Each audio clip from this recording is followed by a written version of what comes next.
It's a great audience. Thank you all for being here to share this beautiful evening together and to support the arts, our community of artists, and especially printmaker, sculptor, and painter Fran Bull. And thanks and appreciation too for Brattleboro Community Television for filming and producing this event. Every once in a while, we have the privilege to introduce an artist whose entire life has been given to making, sharing, and celebrating the creative act. Fran Bull, trained as a classical musician, studied photorealist painting with Malcolm Morley, exhibits in galleries both regional and international, and is shown twice in the Venice Biennale. She creates her prints with a master printer in Barcelona, often on paper handmade in a nearby 17th century mill.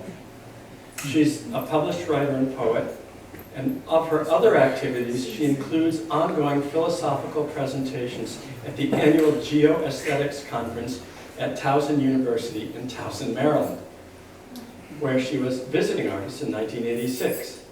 Today, Bull's aim is to reflect, through her art, her profound concern for the future of our planet and for its inhabitants, and anxiety she explores with both humor and sensitivity. Fran Bull makes her art in Brandon, Vermont, and Barcelona. Please help me welcome Fran Bull.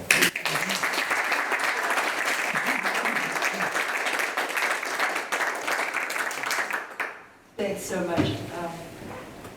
So hello all. I have a prepared a presentation for you this evening, and afterwards I hope we can have a conversation.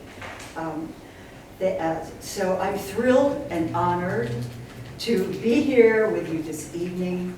I'm ecstatic to be showing my art with the wonderful Petey and Jim Mitchell-Giddings. Thank you, Petey and Jim, for mounting such an inclusive show, an overview of many years of work. I love seeing the pieces, each with its own story, presented together in this beautiful gallery. When I thought about what I'd say tonight, I tried to imagine what questions you might bring, whether you are an artist, a student, a musician, someone who loves and appreciates the visual arts, or someone just now coming to the arts with questions and curiosity. So, as I said, let's have a conversation. In looking at art and understanding it, it helps to be an archaeologist, paleontologist, geologist, along with a cultural historian, and maybe even an engineer, all at once. You want to dig down through the layers to study the bones, its origins in history. You want to look for clues on how the work was made and about the maker. Probably as a viewer coming to a work of art, you start with the surface and with an attraction, with a feeling, and then you want to know more. The art you see in this gallery was lovingly chosen and curated for the show by Petey. After several trips to my studio, I was amazed to realize that this show was to be an overview of work that I've made over several decades. It felt so right and also a bit daring.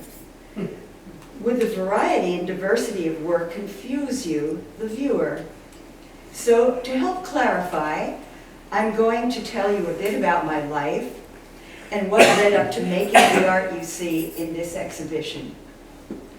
For starters, you will notice that my art finds expression through painting and sculpture and printmaking in this area here. All three are represented here. I think of myself as a sort of visual novelist. Each body of work or series contains some narrative, some story I felt compelled to tell. It might be a story about mediums and materials. These are the Sharpie paintings that you see. It could be a story about a poetic image or set of images.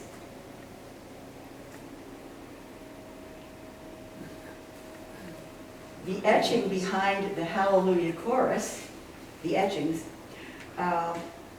were made around the same time as I was creating the figures you see in the window. I had these circus characters on my mind. The fool, the clown, the acrobat, and the jack in the box, an image I work with a lot. The box for me is a funny kind of womb, and out of it, Jack is being born into the world. He pops out. Yes, he did.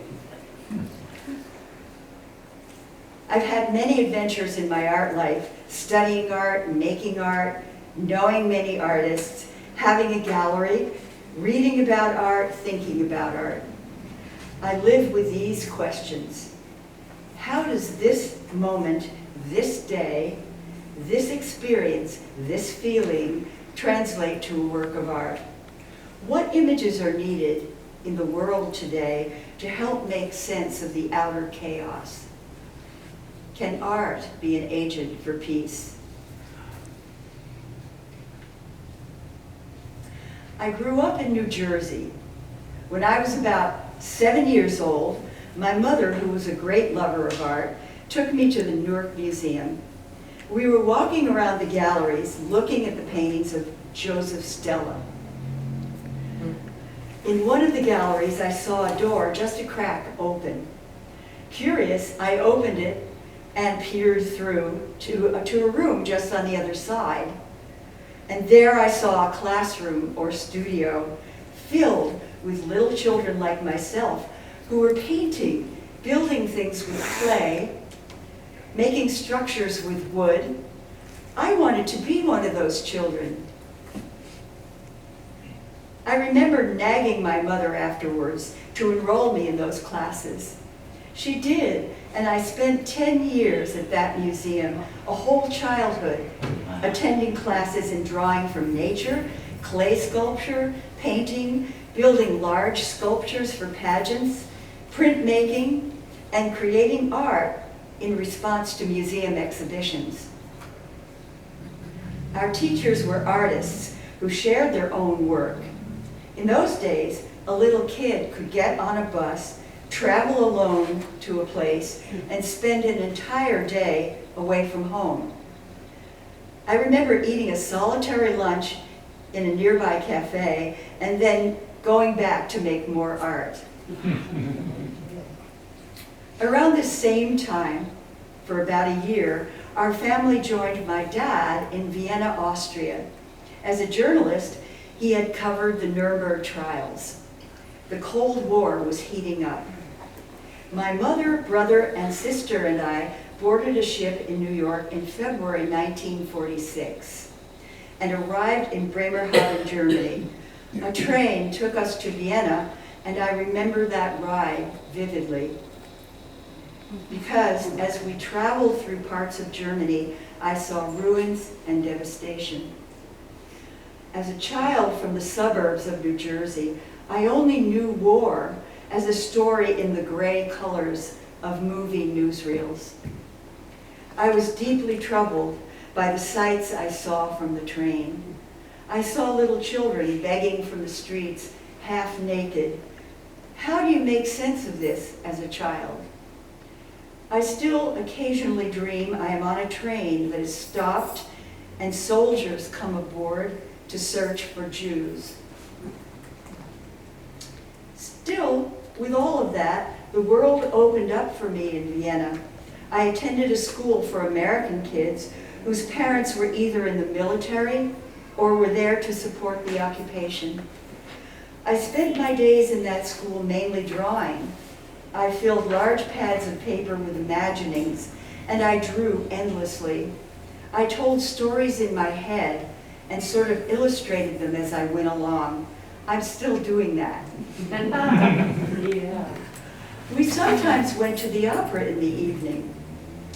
The principal opera house, the Staatsoper, was just rebuilt after the bombing. Often, the singers and musicians came to our house for dinner, brought their instruments or sang, This was not at all like life in Orange, New Jersey. And I'd never be the same. I was in love with the opera, and I loved to draw. I didn't know which to choose. Did I want to become an opera singer or an artist? So I chose both. Here's my singing teacher. At Bennington College, I felt I'd had my artist's career at the Newark Museum, so I majored in music and liberal arts. Still, I took classes with Paul Feely, if any of you know his work, a color field painter. I learned one huge lesson from Paul Feely. Use whatever tool you need to achieve the image you want to make. If you want to paint a straight, hard edge, use a ruler. While I was at Bennington, the abstract painter Barnett Newman had one of his first exhibitions around 1958.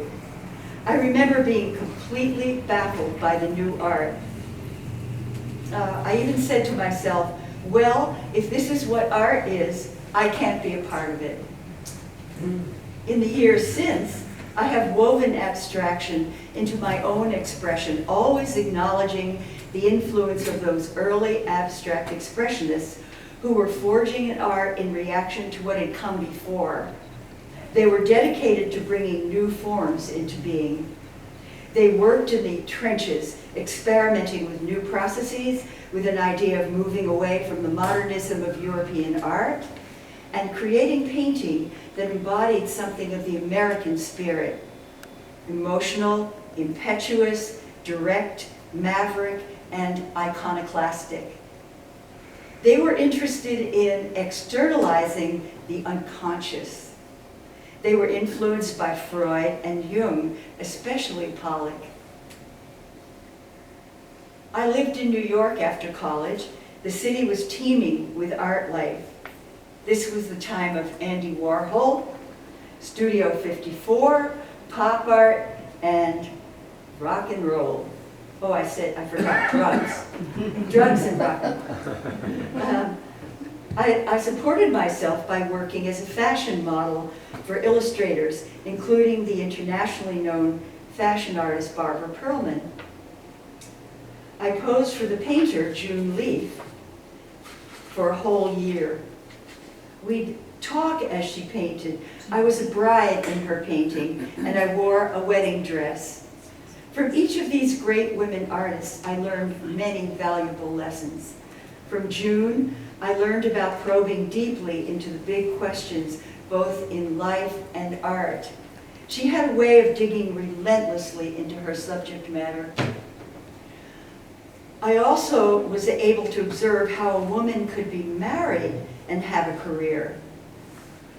From Barbara Perlman, I gained a lifelong friend, and I learned just how hard you have to work, how continuously and how intensely to make strong, meaningful art. In those years, I earned a degree in textile design from Fashion Institute. While I never worked as a textile designer, the study has been a strong influence on my work. I gained an enhanced awareness of pattern and a fascination with the manipulation of pattern. So you can see the paintings in the gallery, and here are some close-ups of the patterns that are in these Sharpie paintings, actually my newest work. In these works, the pattern was improvised as I went along. This, for me, is sheer pleasure. It's like jazz improvisation. At age 30, I had a fateful encounter with the artist Malcolm Morley. We married briefly, and during those 3 years, I worked as a sort of apprentice in Golly's studio, literally painting parts of his very tediously made photorealist works. It was like working in a Renaissance master's studio.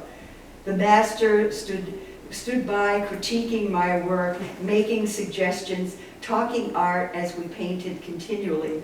Our friends and neighbors on the Bowery at that time were Roy Lichtenstein, James Rosenquist, the wonderful painter Janet Fish, who I think lives in Vermont now, I'm not sure, Larry Rivers, Jasper Johns. This was an experience that catapulted me into the heart of the New York art world. When Morley and I were in the process of separation, I made a decision. I would create a life in art. That moment of declaring was a defining one. I was leaving the master, so to speak, and becoming my own master. Now, in my new digs overlooking the Hudson River in New Jersey, I created a body of photorealist work, the same work I've been doing in Morley's studio for several years. I made 5 large paintings over the course of a year, working nonstop. I never left the place. I called down for groceries. Louis Mizell became my art dealer, and now I knew I was in the big soup, the minestrone. I joined the early photorealists, among them Chuck Close, Audrey Flack. I was at that time interested in translating as painting photos of the natural world that only the camera could capture. Large flocks of birds, animals in their habitats. This evolved, you can see this picture in Rutland at the Hub. Oh, cool. This evolved into a fairly engrossing 16 years of my life. Anyone would have said I was doing just fine. I had a New York career, a New York art dealer. I even went to some glamorous parties. But I began not to think so, or to feel so. I had been filling sketchbooks and notebooks with ideas I could not get to because they were not photorealist ideas. I began longing to show parts of myself that were hidden within the cool dispassion of photorealism. I wanted to reclaim that artist child I had been, full of courage to make messy art that was expressive, personal, and to tell my own stories, to take bigger risks with materials and with imagery. I wanted to draw upon a variety of influences, the opera, my dreams, the poets and writers who occupied my thoughts and stirred my visions. I needed to incorporate into my art and the insights I was gaining through my work in Jungian analysis, which is a whole other paragraph I will not go into here. So, in 1986, I left the New York art world and now began the odyssey that resulted in the work you see in the gallery here.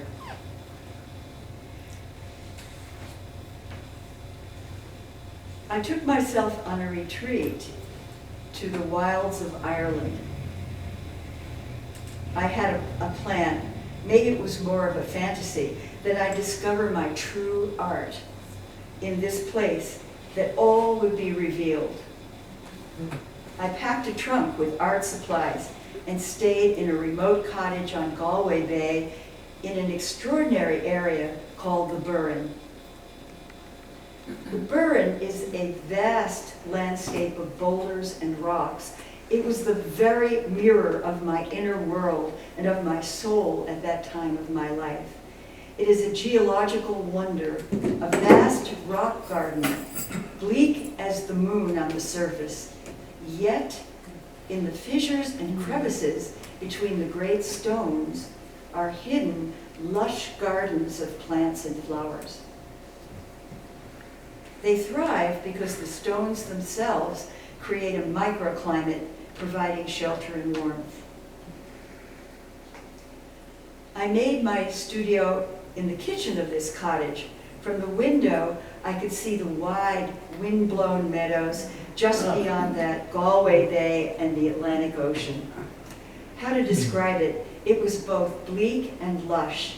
It was a landscape of paradoxes. In the dark nights came troubling voices. How did I have the audacity and arrogance to think I could saunter in and create some new great art out of whole cloth. No, there would be much work to do, much excavating of what had been buried. These gods of night demanded burnt offerings. That journey lay ahead and had to be discovered as I went along. It continues to this day. Each day, I'd get into my little car and drive through the countryside. I had a rule: if I came to a road that seemed precipitous or somehow scary, that's the road I would take and see where it led. This is a self-portrait I made, and under the black mask is a full self-portrait. It's a watercolor.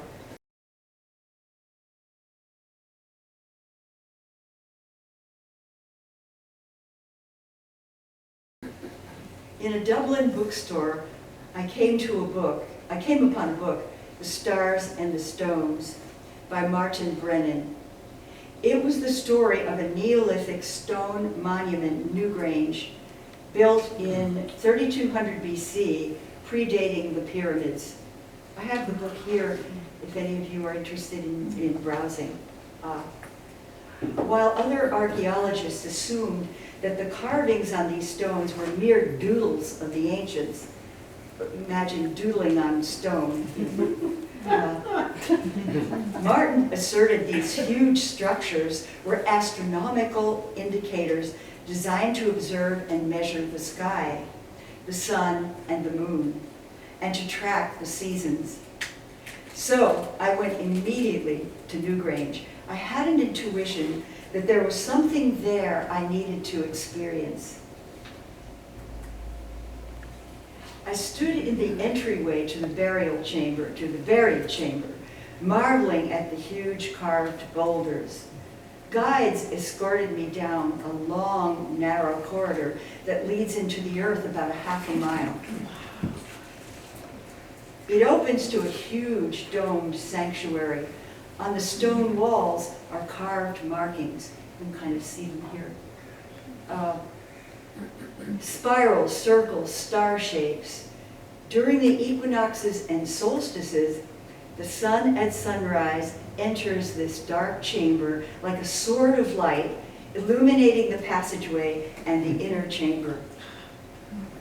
It was thought to be a burial chamber. They'd found some charred bones. More recently, however, scientists believe it was actually some ancient cathedral. I heartily concur. Standing there, I experienced my own private epiphany, one that has informed my life ever since. Yes, perhaps I stand in an ancient burial chamber, perhaps I see scrawls and doodles of the ancients, but one clue as to its real purpose comes from the Irish, who call this place Brú na Bóin. And the word Brú means womb. And for me, it was a place dedicated to the great Earth Mother. It was a place of profound reenactment of the drama of Mother Earth and Father Sky, of the sun whose rays penetrate each year deep into the recesses of the chamber, ensuring gestation, rebirth, the health of crops, the continuance of life. It was, as well, a sort of massive planetarium for agricultural peoples to know when to sow or when to reap. I was profoundly moved. I felt embraced in the womb of some great Earth Mother. She is a paragon of perfection, an unattainable idea. Yes, I had a mythic and symbolic encounter, but it had the effect of empowering me, as Agnes de Mille once said, to take leap after leap into the dark. I left Ireland with a sense of some pilgrimage completed. I began making my new art. It was intuitive and improvisational. I knew in my bones I was connected to the Great Mother I'd encountered in the recesses of the earth in Ireland. She was perfection, I was human. But now I could call upon her immortal presence as a source of strength. I felt now I had my assignment. It was to trust in the chasm between inspiration and expression, to jump into the seeming void, trusting in the intelligence of the hand as it moves across a plane. It was to be that fool who rushes in again and again. And to trust that if I speak my truest self through my art, I will somehow offer something to you. Here in this gallery, you see an array of etchings, all made in an etching workshop in Barcelona. This shop is the setting for a major piece of the story of my artist's life. In the year 2000, at the invitation of artist friends who were Spanish, I began making etchings at Taller 46, which taller means studio or atelier, in Barcelona, Spain. This studio has been a workplace to Miro, Dali, Picasso, and others. Their old plates and proofs are scattered around, and you experience these masters of 20th century art as working artists. They are ghosts still hanging around. Yet this is a place that also loves and nurtures the art of living artists. Master printer Virgili Barbara will tell you he is dedicated to making the shop available to artists for their own explorations. You can see some of the stuff in the shop. You sort of roam around and you can pick up things and figure out what you want to do or try something. But he's there to mentor whenever necessary. I've worked there for about 20 years now. I spend about 4 or 6 weeks each year, minus the COVID years, making etchings. I come up with ideas, and then I find other ideas in the shop itself.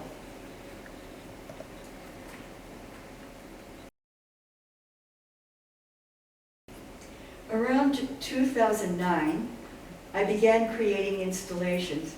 I think of an installation as a group of works designed to be shown together in a space and make their statement as a collective image made up of parts.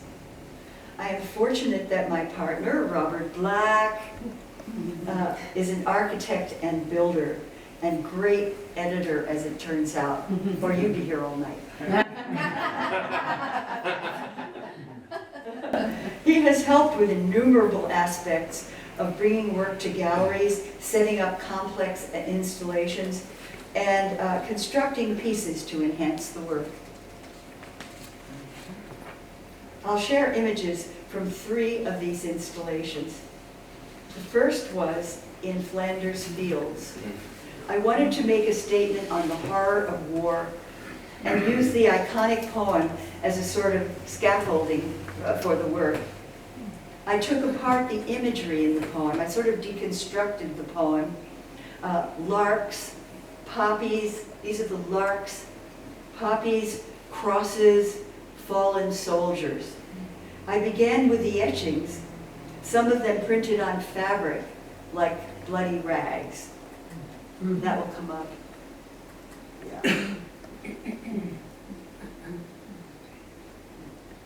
That is actually an etching printed on fabric. The shockingly brightly painted Greek statues became the inspiration. Where do you skip? Oh, sorry. Stations. The second is stations, sculpture on canvas. These are various invented figures placed as if in bed. I'm thinking of the bed as a kind of stage for human dramas. I again used Venetian plaster. It was an ingenious material for fixing large figures onto canvas. The plaster-soaked fabric literally holds the figures onto the canvas. So now the structural element is also part of the imagery. wrinkled sheets. The shockingly brightly painted Greek statues became the inspiration for the painted figures you see in the window of the gallery here. They are characters from a touring installation entitled "We're All at a Party Called Life on Earth." My intention here is to emphasize the unity of all living beings on Earth. Here you have an archway Robert built. He and his son built the very inventive sculpture stands you see with figures in the window here. These figures are denizens of carnival, circus, festival, of acrobats and fortune tellers. They are the outliers of society, the jesters, the circus people, and David Bowie's sad clown. David Bowie said he was every man, and they are us. Well, I have a lot of stories, but for now, I invite you to look on the walls of this gallery near each work and read what I've written. Have a look at some of the catalogs and books that are up front. And to conclude, here's an artist's manifesto that came to me as I wrote this talk. I try to sneak up on the mystery. I want to make a picture of things difficult to depict. It could be a picture that arrived from invisible realms, like feelings, thoughts, dreams, imaginings, intimations of the future, memories, even theories about the cosmos or the meaning of life. I ask, how can I bring these invisible worlds to the visual realm, to have them live as art in the world? I want to start a conversation and to inspire you to add to the conversation in whatever way feels true to you.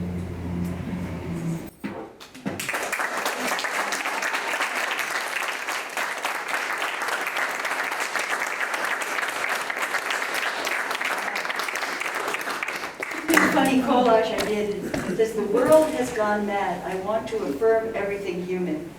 So I thought I would have that as the Yes. tag. Love it. Love it. Thank you, Robert.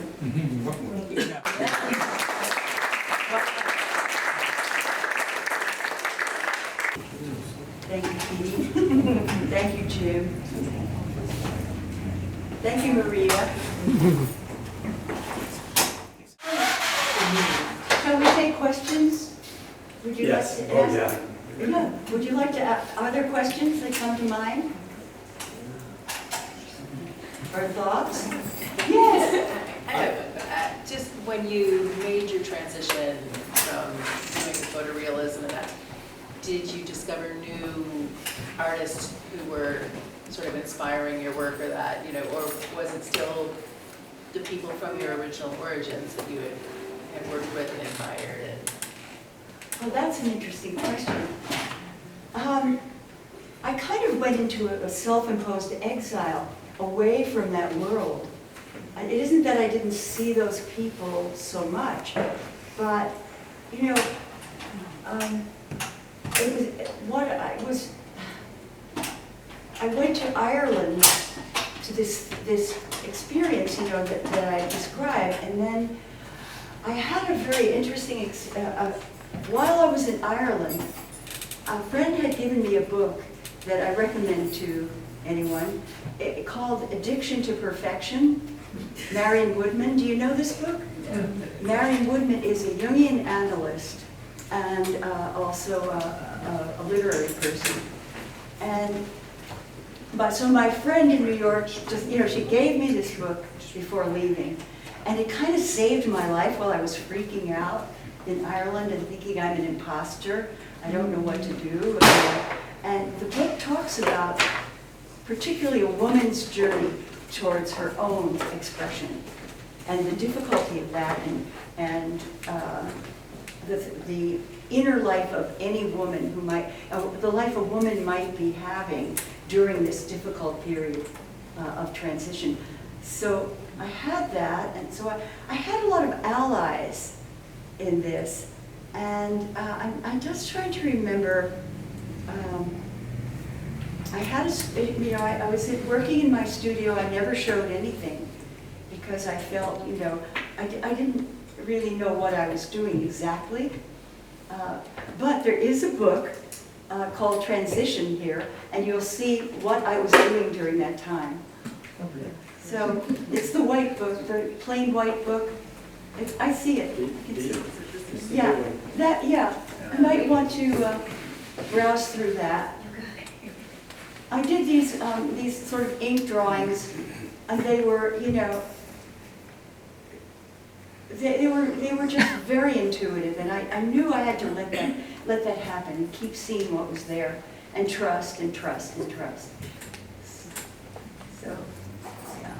Yes. Further to that, would it be safe to say that you were kind of eschewing influence and trying to just start delving into the divine that's coming through you? There's so many images you've given us, Fran. It's just, first of all, I just love this talk, and I love learning more about what you're thinking and how you do what you do. Yeah. So that's where was it like no influence here? Allies, but no influence. Support, but not, I want to be like you. Yeah. Well, the whole question of influence, what is, there are certain things that are in, being in the culture, being of the culture. Yes. You can't eschew those things. Right. They're part of you, and I think the thing to do is let them in, and then see what. And I think I did that. I said, well, these are my influences, and I had been making art for so darn long. Right. And you saw the Joseph Stella painting. I remember as a kid. I remember it so vividly. I saw that painting, I said, that's what I want to do, and the complexity of it. And so it was partly eschewing in order to find out who I was. And also therapy helps with this, because therapy is a kind of sorting. It's like sorting, this is me, this is not me, this is me, this is not me. And then you can choose, I'll accept that influence, but you've chosen it. So then you end up sort of with a clearer idea of the center of yourself and who you are and what you've let in and what you've rejected as not being. Like I was saying about Barnett Newman, as a young student, very naive at that point. But now, I kind of let it all in because everything has something to teach and to show, and also it has a place in history, in art history, which is it's crucial to kind of know that the abstract expressionists happened at a certain time. What were they doing? Why? And a great book on that is 9th Street Women. Have you read that one? Yeah. You see, just their struggle, and they were solving certain visual problems and life problems. It was, so all of this is sort of part of the big mix. Do you find yourself, especially maybe in that specific period of the transition, surprising yourself at the end of, or at what comes out of you, where you're not really deliberately doing anything specific, but all of a sudden there's this piece of art that you think, where did that come from? Did you ever have that sort of? Mostly. Yeah. Yeah. I think I'm doing one thing, and then the next week I think, well, who did that? So, it's hard when you have to speak about, well, then I did this, and then I made that mark, and because in a certain way, I don't remember. I mean, I do and I don't. It's realms. Realms of. Yes. I don't know if this is a question or more of just an observation, just listening to a lot of your references of nature about the jazz improvisation, going into that, taking that road or going into that dark space, the microclimate, the rocks and those recognitions of those, and yet a lot of it manifests as characters.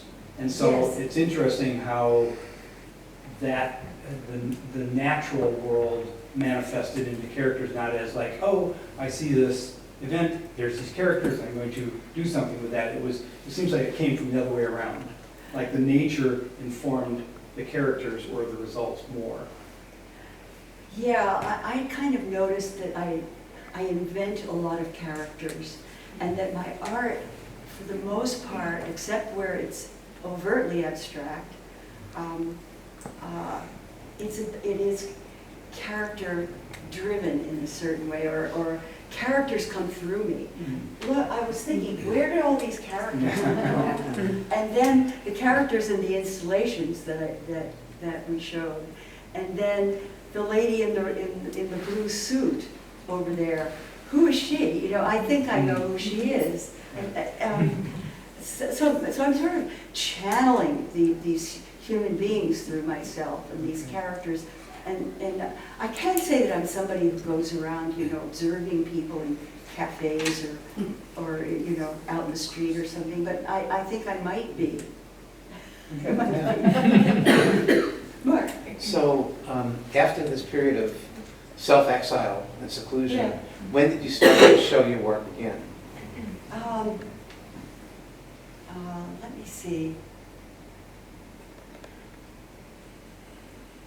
Well, you know, I came to Vermont. About 20-something years ago. And I have to say Vermont was so welcoming. It was, I mean, I had a gallery, but also I was making my art at the same time. And so I began showing my work in Vermont. That's my clearest memory of it. Even those ink drawings that were, you know, sort of like scabs from my soul. People were, you know, interested in looking and seeing, and it was, it's a very nurturing environment here, very nurturing. So it suited me very, very well. So it was Vermont, I would say. Yeah. Is there a gallery or other sort of construct for exhibition that's associated with the atelier that you work in Spain? I mean, is there an opportunity for you to show work there as well? Yes, I had thanks to Robert as curator and installer, I had a beautiful kind of a retrospective of many periods of etching in Capelladas, which is the place that makes the papers, many of the papers that I use. They have a huge gallery, and it's all devoted to works on paper, which is kind of odd, and certainly the paper that they make. So you know, if you look them up, it's called Museu Moli et Paperer, which is like the museum, the mill and the paper making place in Capelladas, which is actually outside of Barcelona. So I had a retrospective there a couple of years ago, was it 3 years ago?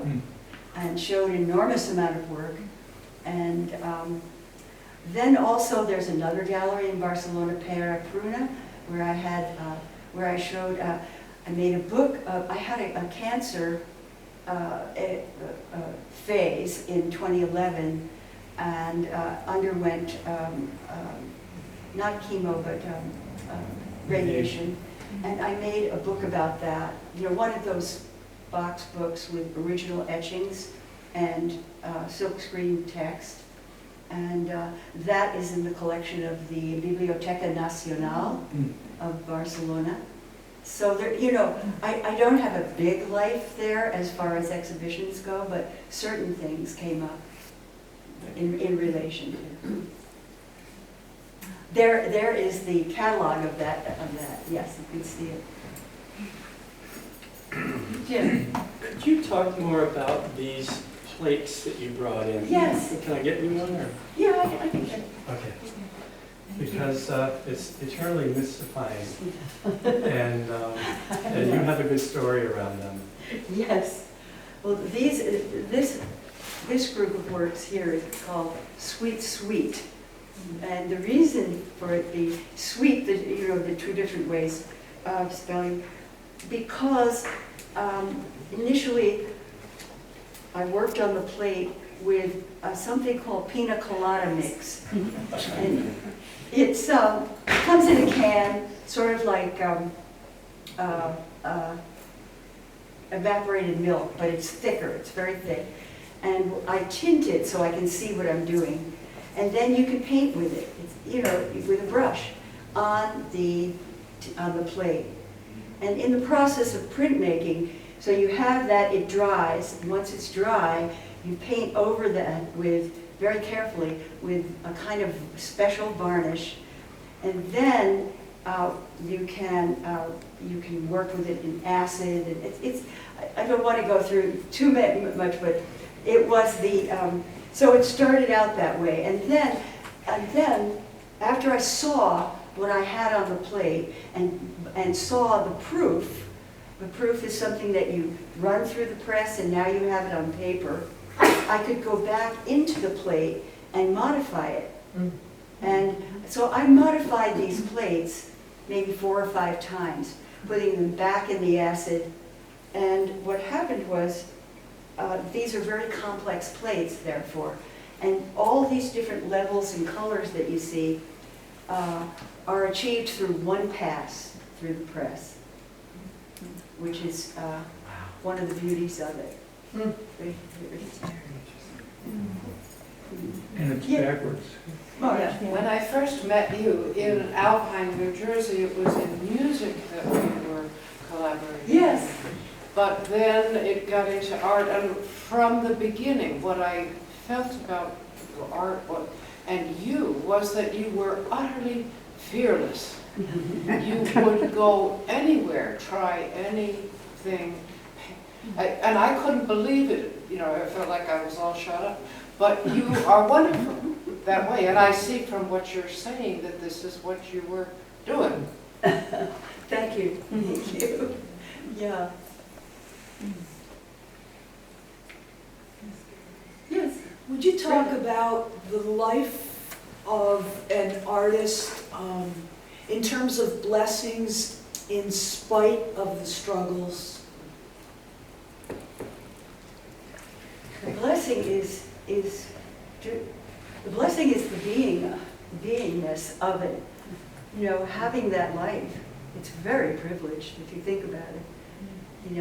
I'm able to go to my studio and express myself. It's the kind of person I am is a little bit anxiety-ridden in a certain way, but that's okay. That's just that sort of goes with the territory. I want to make something that matters, or that's solid in some way, or that holds up as either strong or beautiful, or tells a compelling story. All of that's ambition. That sort of spiritual ambition in a way. And I think I have that. But the blessing is the life, is to live the life. It's huge.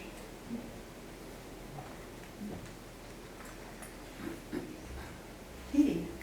I'm curious about, you said when you opened up your gallery that you were still painting, and painting was a very vibrant part of your life still, even though you're running a gallery. That is probably one of the biggest challenges we have.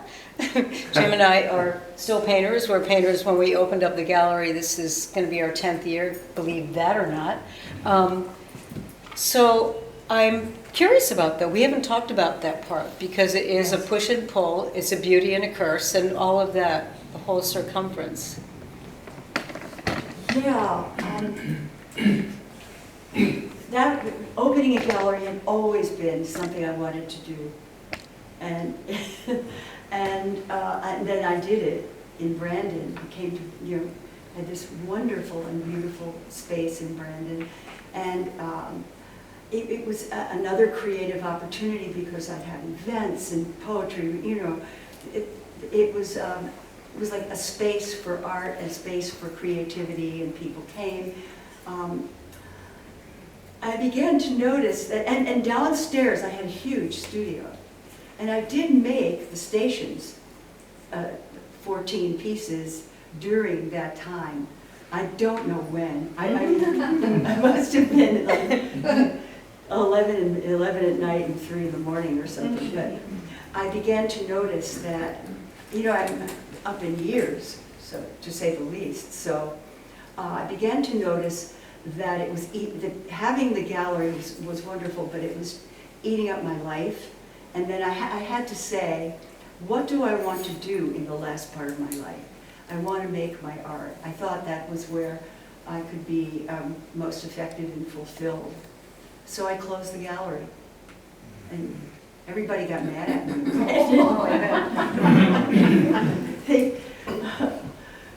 They did, but yeah. So that was how, I couldn't really balance it and do, you know, after a while.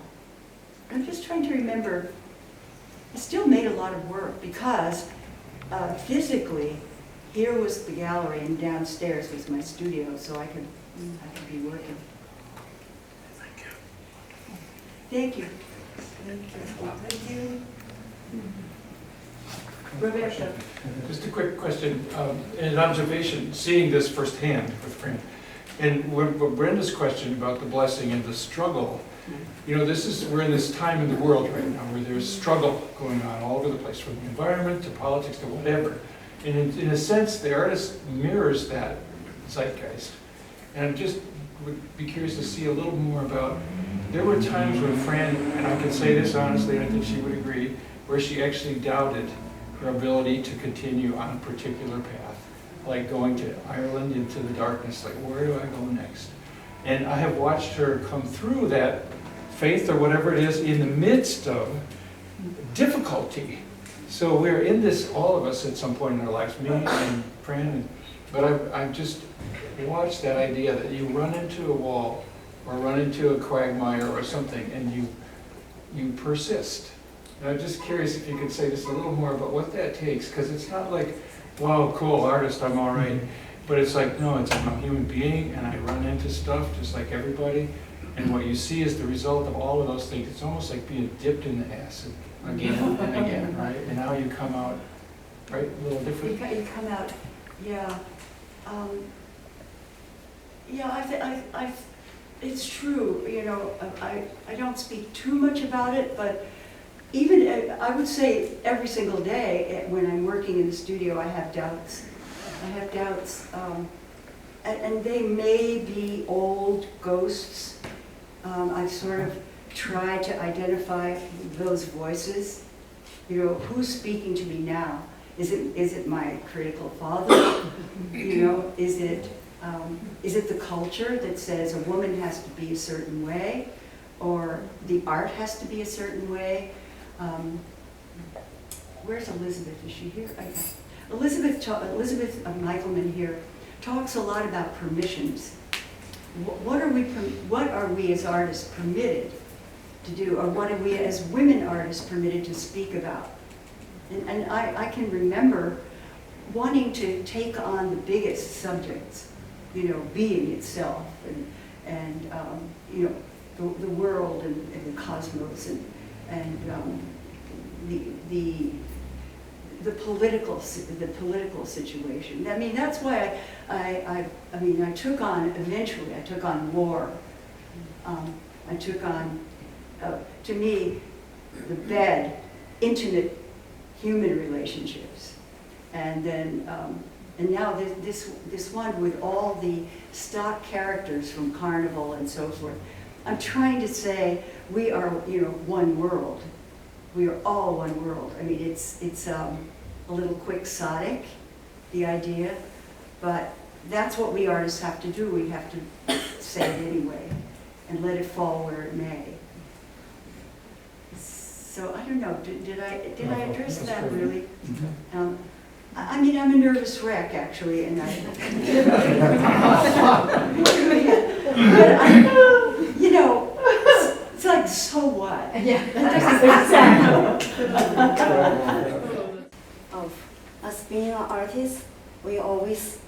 continually making art.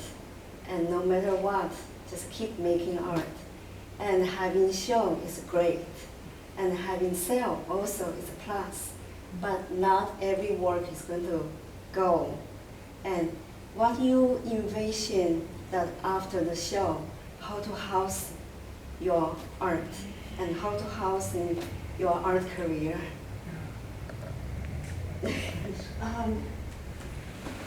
What was the first part? How to house my art? House your art, how to continue keeping your art still, not in a gallery, but in your own space. Story. Story. Yeah. And but how to keep continue work, and we won't stop working. But all this work, and what are we going to do? Yeah. Oh, I never worry about that. Yeah. Don't worry about that. No, I mean, I just take care of it. You know, it goes in storage or you know, different things happen. Yeah. That is the least of my worries. You know, when I was making these huge works, some people said to me, what are you going to do with those? Absolutely no concern. They had to exist. I had to bring them into the world. I mean, then, you know, you have the consequences of that, but it wasn't anything that I was going to let stop me, ever. Yeah. If I need to make something gigantic, I'll make it. You know, and find a home for it somewhere. Yeah. That's one of the things we started talking about several months ago, about how does the conversation get born with, let's say, a group like this. People that collect work, people that want to learn to live with visual arts. That was something we talked about, maybe it could be a talk. I don't know where to go other than just bringing up that subject because, yeah, we are starting to deal with legacy, with people that have bodies of work and what do they do with it, whether they're living or have passed away. So it's a very interesting conversation to have with how do we nurture new collectors, whether it's a museum, whether it's a private collection. And so that's something that we think about a lot. And we have people come in and say, I have this collection, what do I do with it? So it's kind of leaping off what Sai said, maybe. What do we do? Being the artist, myself too, and Jim, and also being gallerists with wanting to really help nurture how people feel about living with work. I mean, Mark Wasco is a perfect example too. I mean, Yes. Anyway, there's a lot of conversations to have here, so. Yeah. Go for it, Mark. So, if I might, this is a huge issue, particularly now, because the last two generations of, I should identify myself. I'm the president of the Northern New England Museum of Contemporary Art, and one of our programming arms is the Northern New England Artist Legacy Project. And the Reader's Digest version of that is to prevent the work of underknown artists from becoming part of the great dustbin of history. And it's a huge problem, especially now, because the last two generations of non-computer oriented, computer literate artists are expiring. And there's no easy way to say that. And as a result, when they go, if they have, the work can be significant on many levels, artistically, materials, but if it doesn't have that magic element called money associated with the estate of that artist or their trust or their family, it's not going to be known. And that the conversation is going to be much less rich in the future because it'll just disappear. It'll be like it never existed to some degree, particularly if they haven't reached a certain level of critical mass in their career. So having this conversation is significant because it would be wonderful to have an environment where that conversation that either has been happening or should have been happening while the artist was able to articulate about it continues after the artist is gone. And that's one of the things we're trying to accomplish. But you know, there's a lot of space and time and money between the eventualization of my dream and having it happen. But we're making a stab at it. But it's a very important thing. And almost every week, people approach me and ask about that. And there are a couple of courses about artist legacies. And there's also a new term of art called an art trustee or an art executor, which if you're not familiar with it, you should find out about it. Anyone that's interested in knowing about those things can contact us. But I mean, it's a really important conversation to have. I have a very close friend whose husband was a great painter.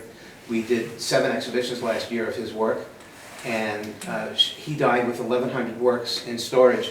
And one of the fervent desires of this woman is to downsize, and she can't do it right now because over a third of her house is the storage facility for that work.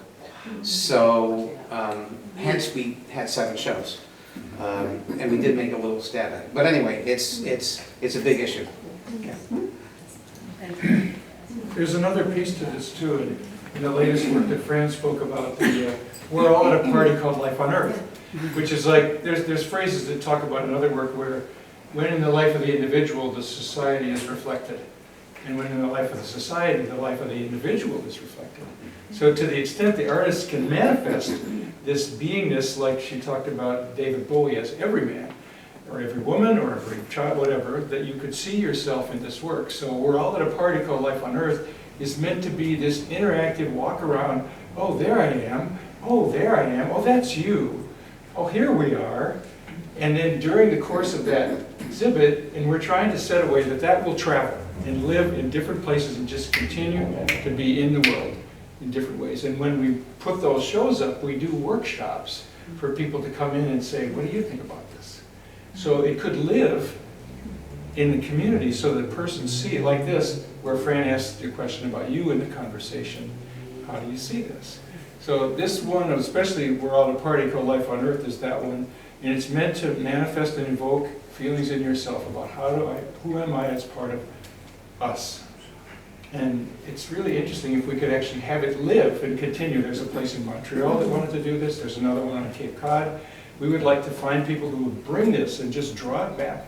And that just keeps traveling for the next 20 years.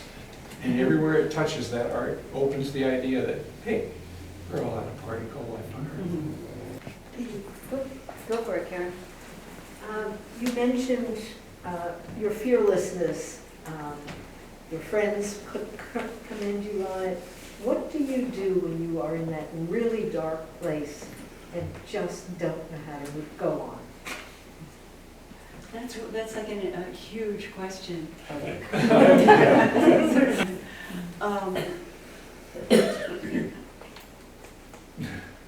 Well, I have to talk to myself, you know. I have to be my own mentor, my own therapist, my own mother, my own father. And I have to say, well, this is who you are in the world, this is your life, this is what you're devoted to. Go on.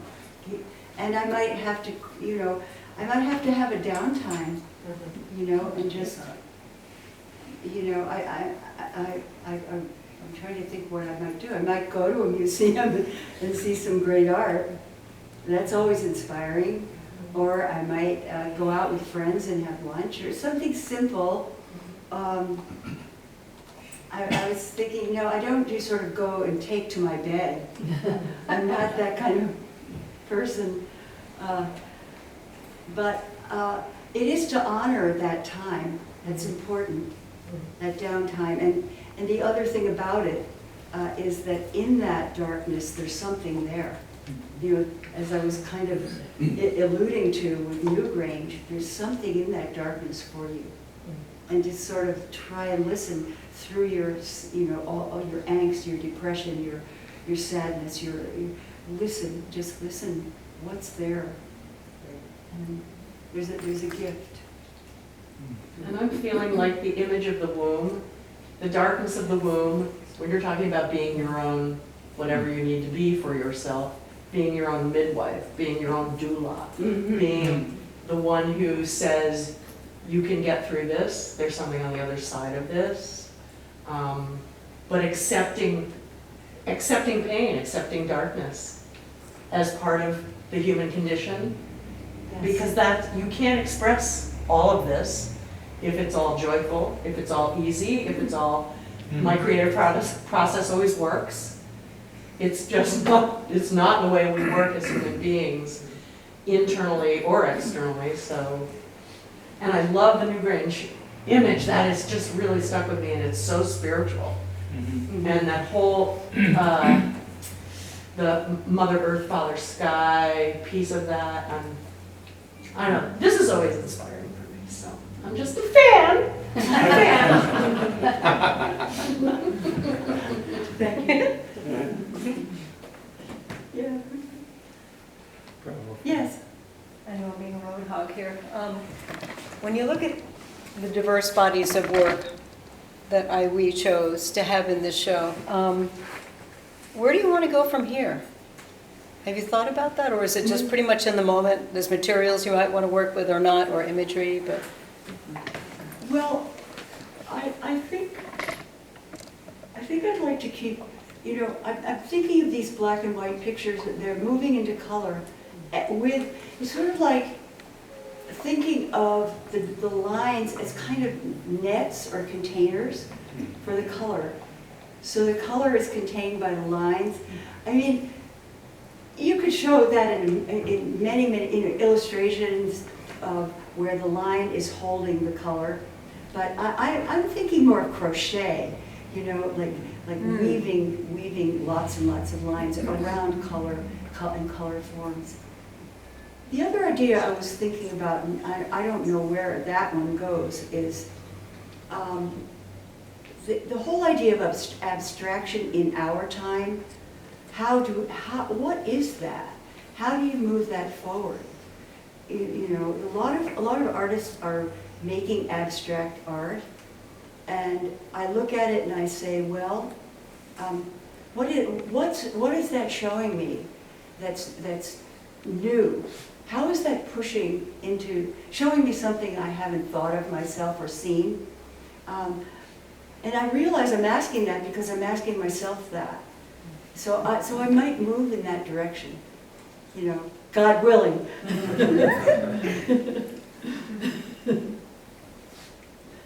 Elizabeth.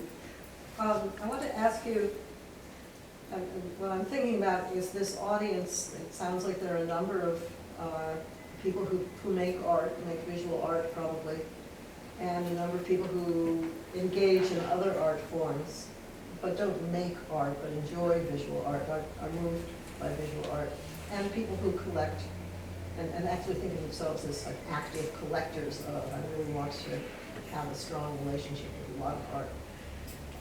And in your career, you've also touched the roles of being curator and gallerist, and collecting works, acquiring works by other people. And you told me a story recently about buying a work at an auction. Yes. And we don't have to name the artist. It's really more that you made a choice, or you felt you ought to buy something just because you were supporting the auction, I guess. And but there was a particular work that appealed to you. Yes. And I guess I just wanted to, if you remember anything about your response to another artist's work that was enough that you said, I want to put myself forward and continue to have a relationship with that piece. You mean acquire it, actually? Yes. That's to me what acquiring means, frequently. unless you can put it in the vault, Frequently, and I I assume have. you weren't going to put it in the vault. Yeah. Yeah. With that piece, I had my eye on it for a long time. And then this whole situation evolved where it came up for auction. And I was like a lunatic on that. It's an online auction, and you have to watch it like a hawk, and somebody, then somebody's bidding, and then they're outbidding you. I really went through the whole thing, and I won it. And I saw how the number kept expanding. Oh, I'll spend 400. No, I'll spend 500. I don't care. And this whole thing was going on. That was a new experience for me, that particular thing, where I threw caution to the winds because I wanted that piece. And then I won it. And I could have probably had it for sort of years ago. I could have had it for nothing, or $10 or something. But now it was in this auction. And so I had to have it. But in general, whenever I buy a piece, it's that feeling, I have to have this. I have to live with this piece. What are you seeing in it? What is it giving you? I'm seeing, well, some of it is ineffable, you know. It's just the word in my head, yes. It's beautiful. It's something that, like, you know, whose art is like that for me is Joan Curtis. This artist in Brandon, who's a wonderful artist, and her work is just beautiful, and it's mysterious, and it has qualities that it has all the qualities that I love, and I marvel at how she put those things together. So I'm learning something. You know, it might even be that I need that work in my home or, you know, near me so I can learn from it. How did she do that? Where did that come from? You know, and you don't, I don't know, that has been my impulse.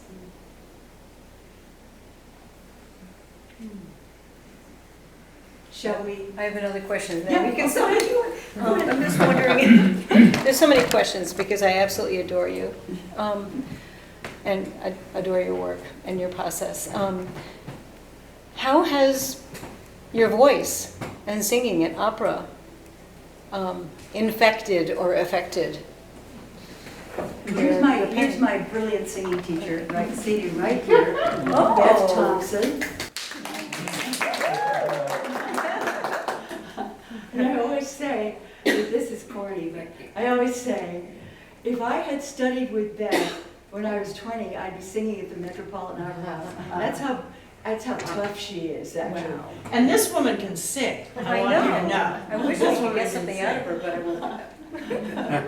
But I didn't do it because Beth was 5 at the time.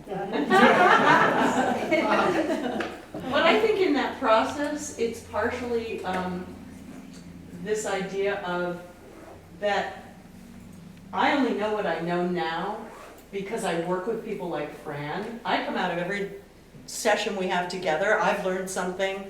When you were talking about needing to have that piece of art because it was going to inform you about something, as long as you would learn from it, maybe you're learning about the mysterious part or the technique part, but you're also learning about the emotional part. And so you're exploring that in a very intimate way with one another. And so every conversation we have, whether it's about music or philosophy or life or politics, is infused with this exploration and curiosity and what can we do with that and how can we figure it out. So it's just it's a beautiful process. This woman can sing. Yeah, she can paint and she can etch. And I would ask the same question about your writing, because I love to read anything you write, whether it's the narrative about things or it's poetry. So I'm yeah. I said I was a fan. I'm totally a fangirl. Oh my goodness. The Fran fan. teacher always learns the Fran most. fans. It's always the case. The teacher always learns the most. Absolutely. Yes. Well, great teacher, a great teacher. Well, are there more questions or observations that anybody would like to offer? Petey and I would just both like to thank